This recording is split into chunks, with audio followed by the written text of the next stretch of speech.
बीते साल 9 अगस्त को कोलकाता के आरजीकर अस्पताल में रेप के बाद महिला डॉक्टर की हत्या कर दी गई थी। देश को दहला देने वाले इस वारदात के करीब 162 दिन बाद कोर्ट ने संजय रॉय को दोषी करार दिया है। सोमवार को सियालदह कोर्ट ने उसे उम्र कैद की सजा सुनाई है, साथ ही 50,000 का जुर्माना लगाया है। कोर्ट ने राज्य सरकार से कहा है कि वो मृतका के परिवार को 17 लाख रुपए का मुआवजा दे। कोर्ट ने फैसला सुनाते समय कहा है कि ये कोई मामूली अपराध नहीं है, लेकिन कोर्ट ने इसे रेयरेस्ट ऑफ द रेयर नहीं माना है। वहीं इस पर वकीलों ने क्या-क्या बताया, चलिए आपको दिखाते हैं। आपका एडिशनल डिस्ट्रिक्ट और सेशन जज सियालदह 1 नंबर कोर्ट आज आरजीकर कांडों का जो अभियुक्त संजय राय उनको जो सजा का म्याद सुनाया, वो सजा का म्याद दिया। बीएनएस का जो 64 है, 64 में जो रेप के बारे में उनका जो जाबोजीवन अर्थात जाबोजीवन उनका सजा दिया, उसके साथ फाइन किया। 66 जो है रेप एवं उसी टाइम में जो टॉर्चर के बारे में उनका डेथ हुआ, इसलिए उनका अमृत्यु जब तक जिंदा रहेगा तब तक उनको जेल में रहने होगा।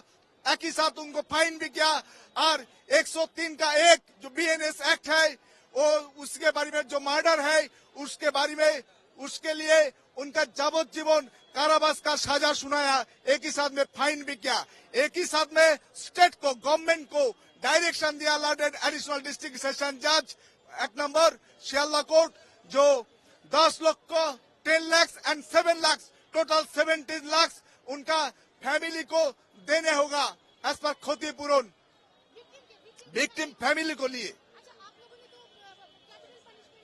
कैपिटल पनिशमेंट हम लोग मांगा था सीबीआई का तरफ से और फैमिली का तरफ से, फिर भी कोर्ट जो बोला ये रियरेस्ट मैटर नहीं है, इसलिए हम फांसी का सजा नहीं सुना रहे। हम उनके अमृत्यु कारावास 66 के बारे में और 64 एंड 103(1) के बीएनएस एक्ट के बारे में उनका जाबोजीवन कारावास का उनका घोषणा दिया कोर्ट। उस बिटिया के अगेंस्ट जो क्राइम हुआ था उसको देखते हुए मुझे नहीं लगता है कि उस बेटी को जस्टिस मिला, क्योंकि कोर्ट ने इस चीज़ को कंसीडर ही नहीं किया कि ये रेयरेस्ट ऑफ रेयर कैटेगरी का केस है।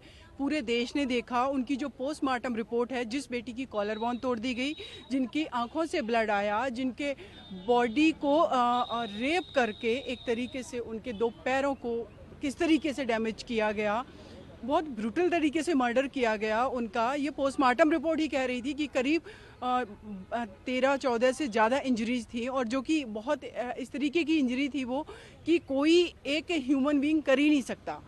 तो फिर रेयरेस्ट ऑफ रेयर केस में क्या चाहिए? क्या हर केस निर्भया की तरह होना चाहिए? और निर्भया केस भी रेयरेस्ट ऑफ रेयर कैटेगरी का अगर केस था तो ये केस भी उससे कम नहीं था।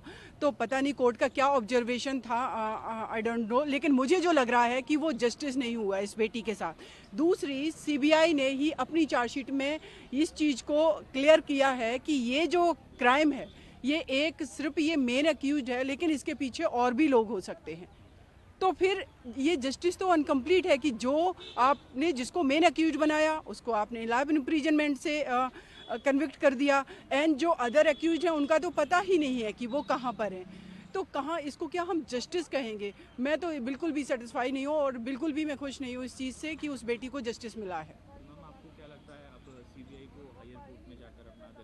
बिल्कुल जाना चाहिए सीबीआई को, विद इन अ पीरियड जाना चाहिए, क्योंकि देखिए हम सब ने देखा निर्भया केस में 7 ईयर लग गया था। सुप्रीम कोर्ट ऑफ इंडिया के डायरेक्शन से ये case fast track court time bound हुआ वहाँ पर, तो इसलिए ये जजमेंट भी थोड़ा जल्दी आ गया। लेकिन अगर आप जजमेंट जल्दी दे भी रहे हैं, ट्रायल आप जल्दी कर भी रहे हैं, लेकिन अगर वो प्रॉपर नहीं है तो फिर क्या मतलब है? आपने 4-5 महीने के हियरिंग में उस बेटी को क्या जस्टिस दे दिया? वो प्रोसीडिंग आपने ये दिखा दी। तो मुझे ये लगता है कि जस्टिस सिस्टम में अगर हम एक पहलू को पकड़ते हैं तो दूसरा पहलू हाथ से छूटता है। आपने फास्ट ट्रैक टाइम बाउंड तो कर दिया, लेकिन जो वो डिजर्व कर रहा था डेथ पेनल्टी, उससे तो आपने अवॉर्डेड नहीं उसको किया। अब हाई कोर्ट में ये मैटर जाएगा, नोबडी नोज कि हाई कोर्ट में ये कब तक चलेगा। देन ये matter supreme court of India में आएगा, सुप्रीम कोर्ट में कब तक रहेगा?